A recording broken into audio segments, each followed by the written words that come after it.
नमस्कार दोस्तों, सफलता गुरु के ऑनलाइन प्लेटफॉर्म पर आपका स्वागत है। आज देखते हैं दोस्तों क्या हमारे एग्जाम से रिलेटिव है क्वेश्चंस, क्या करंट अफेयर बनते हैं आज के। चलिए दोस्तों, टाइम ना बर्बाद करते हुए आते हैं अपने करंट अफेयर पे, अपने पॉइंट्स पे। तो पहले करंट अफेयर की बात करें दोस्तों, तो आज का हमारा पहला करंट अफेयर रहेगा। देखिए, पहला करंट अफेयर है वित्त वर्ष 2026 तक, जो 2026 आएगा हमारा, तो 2026 तक यूपीआई ट्रांजैक्शन जो रहेंगे हमारे पूरे देश में, जो यूपीआई से ट्रांजैक्शन होती है, गूगल पे, फोन पे, पेटीएम, इनसे ट्रांजैक्शन 1 अरब तक पहुंच जाएगा। मतलब 1 अरब लोग ये ट्रांजैक्शन यूज करेंगे। और देखा जाए तो दिल्ली, मुंबई और बेंगलुरु में, दिल्ली, मुंबई और बेंगलुरु में 95% लोग अब जो है यूपीआई से ट्रांजैक्शन करते हैं। ठीक है, तो धीरे धीरे 2026 तक ये ट्रांजैक्शन 1 अरब तक पहुंच जाएगा हमारे देश में। ठीक, आगे चलते हैं अगले पॉइंट की ओर दोस्तों। अगला पॉइंट है कि मणिपुर की राजधानी है इम्फाल। इम्फाल में 40 आतंकवादियों को मार गिराया है, जो एक आर्म फोर्सेस है हमारी, उसके द्वारा। और वहां के सीएम ने बोला है कि ये आर्म फोर्स, ये जो आतंकवादी थे जिनको मारा गया है, क्योंकि ह्यूमन राइट कमीशन वाले बोल रहे हैं कि निर्दोष लोगों को मारा गया है, जबकि उनका कहना है कि ये AK-47, MG-16 जैसे हथियार इनके पास में थे। ठीक है, और आप सभी को पता है कि मणिपुर में दंगा चल रहा है, मणिपुर की राजधानी में और मणिपुर में भी। और पता है कि जातिवादी तौर पे दंगा चल रहा है। SC/ST की मांग कर रहे हैं कुछ लोग कि हमें ST का रिजर्वेशन में रखा जाए। और सारी चीजें मैंने दोस्तों पीछे के करंट अफेयर्स में सारी चीजें बता रखी हैं। आप चाहें तो पीछे से करंट अफेयर सुन सकते हैं, उनमें आपको मिल जाएंगी सारी चीजें। ठीक है, अगर मुख्यमंत्री की बात करें तो यहाँ के मुख्यमंत्री हैं बीरेन सिंह, राजधानी इम्फाल, और गवर्नर है अनसुईया उइके। ठीक है, आगे चलते हैं अगले पॉइंट की ओर। देखिए दोस्तों, मणिपुर में जो हिंसा चल रही है वो काफी आपके एग्जाम से रिलेटिव है, तो मणिपुर से रिलेटेड एक आधा क्वेश्चन आपका बन सकता है। ठीक है, क्योंकि ये दंगा काफी टाइम से चल रहा है। 355 वहां पे लगी हुई थी, फिर दोबारा हटाई, फिर अब दोबारा से। और जैसे कि वहां के लोग बाग 356 की मांग कर रहे हैं। ठीक है, 356 मतलब राष्ट्रपति शासन की, और 355 मैं समझा चुका हूं आप लोगों को करंट अफेयर में। आगे पॉइंट को देखते हैं। प्रयागराज में WHO ने एक रैंडमली सैंपलिंग करवाई थी, WHO ने, वर्ल्ड हेल्थ ऑर्गेनाइजेशन ने। और वहां प्रयागराज में एक बच्चे के मुंह में पोलियो से रिलेटेड जो वायरस है, म्यूटेंट 6 वायरस मिला है पोलियो से रिलेटेड। वैसे हमारे देश से पोलियो का वायरस समाप्ति हो चुका था, लेकिन अभी देखा जाए तो म्यूटेंट पोलियो का ही एक म्यूटेंट 6 वायरस है जो बच्चे के मुंह से मिला है। और ये वायरस मुंह से ही फैलता है, स्टार्टिंग मुंह से ही करता है, फिर जाके बॉडी में इफेक्ट करता है। तो ये काफी बेकार खबर है। जो वायरस पहले खत्म हो चुका था वो दोबारा से आ गया है वायरस।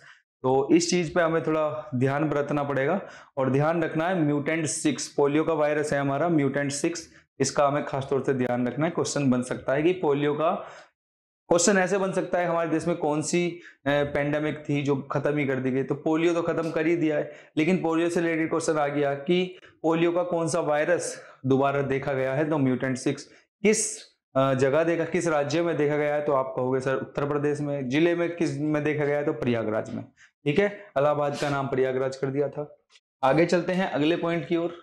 अगला पॉइंट है, देखो थोड़ा बॉलीवुड से भी रिलेटेड क्वेश्चन आ जाते हैं आपके एग्जाम में, देखे गए हैं बॉलीवुड से रिलेटेड, बेस्ट एक्टर और एक्ट्रेस के बारे में। तो ऋतिक रोशन को बेस्ट एक्टर का और आलिया भट्ट को बेस्ट एक्ट्रेस का अवार्ड मिला है। और जो आर माधवन है, उनकी मूवी थी रॉकेटरी, उसके लिए बेस्ट डायरेक्टर का अवार्ड मिला है। ठीक है, तो हमें ये याद रखने हैं, 2-3 नाम ही है। R Madhavan best director, Hrithik Roshan best actor, Alia Bhatt best actress.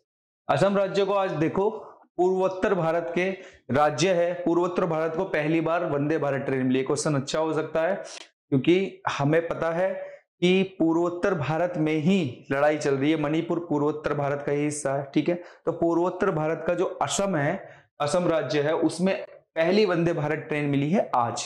ठीक है, तो ये याद रखना है। क्वेश्चन आ सकता है कि कौन सी मतलब पूर्वोत्तर भारत में किस राज्य को सबसे पहली बार वंदे भारत ट्रेन मिली, तो वो है असम। और इस ट्रेन का नाम क्या होगा, वर्चुअली नरेंद्र मोदी इसका उद्घाटन करेंगे। वर्चुअली का मतलब है ऑनलाइन तौर पे। ठीक है, और दूसरा है, ट्रेन का नाम बड़ा इंपॉर्टेंट है, न्यू जलपाईगुड़ी वंदे। इस ट्रेन का नाम है न्यू जलपाईगुड़ी वंदे भारत ट्रेन।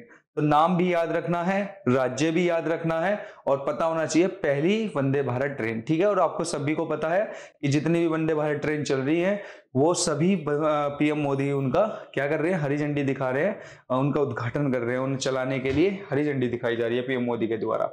अगले पॉइंट की ओर चलते हैं। अगला पॉइंट है दोस्तों, ये काफी अच्छा पॉइंट है, एनआईए नेशनल इन्वेस्टिगेशन एजेंसी ने जबलपुर में आईएसआईएस की गिरफ्तारी की गई। जबलपुर में आईएसआईएस की गिरफ्तारी की गई एनआईए के द्वारा, नेशनल इन्वेस्टिगेशन एजेंसी के द्वारा।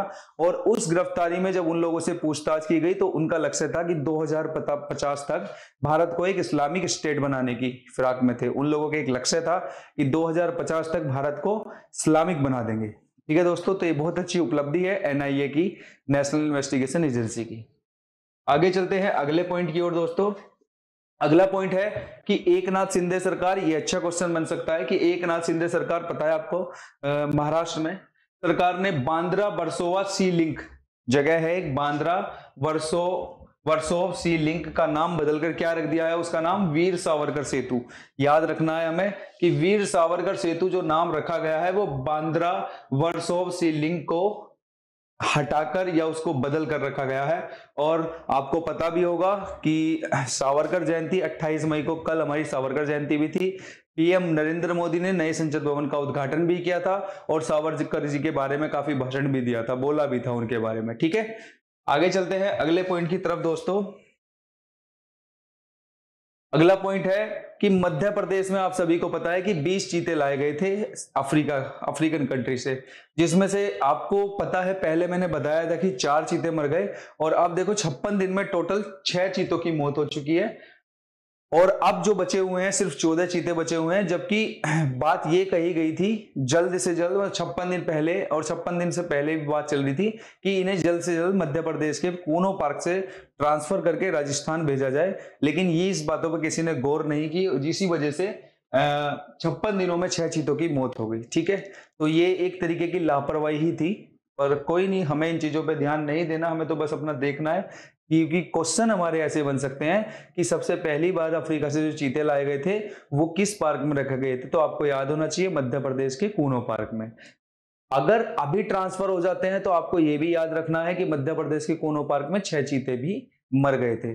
दिन भी याद रखना है कितने दिनों में मर गए थे कि 56 दिनों में वो 6 चीतों की मौत हो गई थी, जिसमें एक बच्चा भी था चीता, जैसे मैंने आपको बताया था पिछले करंट अफेयर में। अगर मुख्यमंत्री की बात करें यहाँ के, तो मुख्यमंत्री हैं शिवराज सिंह चौहान। गवर्नर की बात करें श्री मंगू भाई पटेल। और यहाँ की राजधानी क्या है मध्य प्रदेश की, वो है दोस्तों भोपाल, ठीक है। आगे चलते हैं अगले पॉइंट की ओर। अगला पॉइंट हमारा क्या कहता है, अगला पॉइंट है, ये अच्छा क्वेश्चन है, ये एक स्टैटिक तौर पे याद रखना है आपको कि हाल ही में नीति आयोग की 8वीं गवर्निंग काउंसिल की बैठक हुई थी। 8वीं गवर्निंग काउंसिल की बैठक हुई थी, जिसकी अध्यक्षता किसने की थी, उसकी अध्यक्षता की थी प्राइम मिनिस्टर नरेंद्र मोदी जी ने। और आपको एक चीज भी याद रखना है, नीति आयोग के जो अध्यक्ष होते हैं वो प्रधानमंत्री ही होता है, नीति आयोग का अध्यक्ष प्रधानमंत्री होता है। और एक चीज याद रखनी है कि इस पे मुख्य अतिथि के तौर पे कौन आया था, गवर्निंग काउंसिलिंग की जो बैठक हुई थी उस पे मुख्य अतिथि के तौर पे कौन आया था, तो ये थी इटली की पीएम जॉर्जिया, इटली की पीएम थी ये, और जिनका नाम था जॉर्जिया मिलीनी, ठीक है। और ये बैठक कहां हुई थी, दिल्ली के प्रगति मैदान में। तो हमें ये कुछ चीजें याद रखनी है कि अध्यक्षता किसने की थी बैठक की, प्रधानमंत्री जी ने। अध्यक्ष कौन होते हैं, प्रधानमंत्री होता है। इटली से जो मुख्य अतिथि के तौर पर आई थी वहां की पीएम जॉर्जिया मिलीनी आई थी, और ये कहां हुई थी, दिल्ली के प्रगति मैदान में। तो ये कुछ चीजें हैं जो हमें याद रखनी चाहिए, और धीरे धीरे अगर हम सुनते भी रहेंगे इन चीजों को तो भी हमें याद होती रहेंगी, ठीक है दोस्तों। आज की जो भी इंपोर्टेंट पॉइंट्स थे दोस्तों वो मैं सभी आप लोगों के लिए ले आया हूं, वरना तो वैसे और भी बहुत सारी चीजें हैं, जैसे उस राज्य में ये हो रहा है, मतलब राज्यों में जैसे नई नई वैकेंसीज निकल रही है, और भी नई नई चीज किसानों के लिए क्या काम किए जा रहे हैं, लेकिन वो आपके एग्जाम के पॉइंट ऑफ व्यू से नहीं बनते।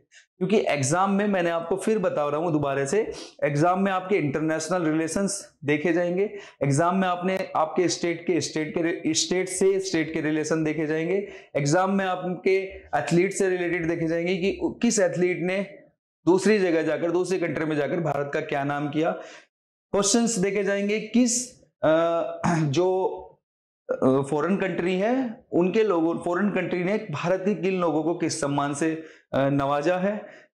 फॉरेन कंट्री में भारत की क्या नई चीज जैसे प्रतिमा बनाई गई है या नाम रखा गया भारत के नाम पे, ऐसे क्वेश्चंस पूछे जाते हैं। अभी आप कहने लग सकते हो कि अभी जंतर मंतर पे जिस तरीके से पहलवानों का प्रदर्शन था, कल संसद भवन की तरफ वो लोग कूच कर रहे थे, दिल्ली पुलिस ने उन्हें पकड़ा, वहां से सारे टेंट वेंट हटाए और बहुत से जो पहलवान थे, रेसलर थे, उनके ऊपर एफआईआर चार्जशीट भी की। ठीक है दोस्तों, तो ये क्वेश्चन आपके एग्जाम से इतने जरूरी नहीं है, बस हाँ थोड़ा सा आपको ज्ञान होना चाहिए, थोड़ा सा पता होना चाहिए कि आपके भारत देश में चल क्या रहा है, लेकिन एग्जाम में वो नहीं है। और दोस्तों हमारा उद्देश्य सिर्फ आपके एग्जाम में क्वेश्चन लाने का है, ठीक है। और सारी चीजें तो आप लोग न्यूज पे देख ही लेंगे, है ना। तो चलते हैं दोस्तों ऐसे ही नई वीडियो नए करंट अफेयर के साथ फिर कल मिलेंगे। और दोस्तों अगर आपको वीडियो अच्छी लगती है तो एक लाइक तो कर ही सकते हैं आप लोग, ठीक है। तो चलिए दोस्तों कल फिर मिलते हैं नई वीडियो के साथ, नए करंट अफेयर के साथ। बहुत बहुत धन्यवाद।